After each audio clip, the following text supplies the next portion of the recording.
Second, we'll talk about the secondary flight controls, which are all here on the left side of the cockpit. They're secondary because they're not what you're moving every moment.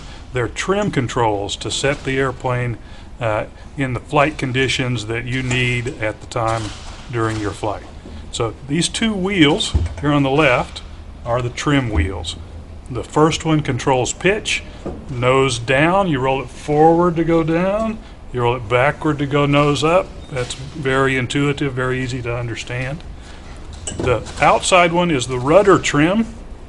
Forward is nose to the right, and backwards is nose to the left. That's a little less intuitive, but less frequently used trim control also, and very easy to get used to over a little bit of time. Next, secondary flight controls is the flaps. They change the shape of the wing for better slow flight characteristics.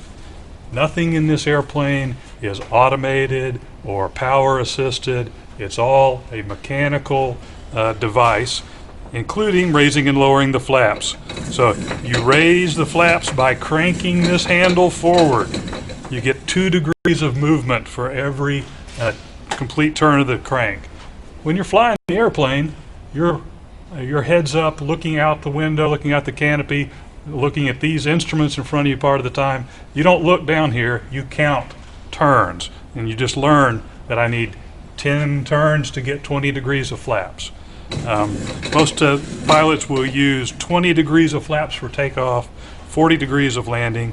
There are up to 60 degrees of flaps available in this airplane, which most pilots will tell you is a lot of flaps. You can really come down in a hurry, gives you a lot of control over your rate of descent using the airplane.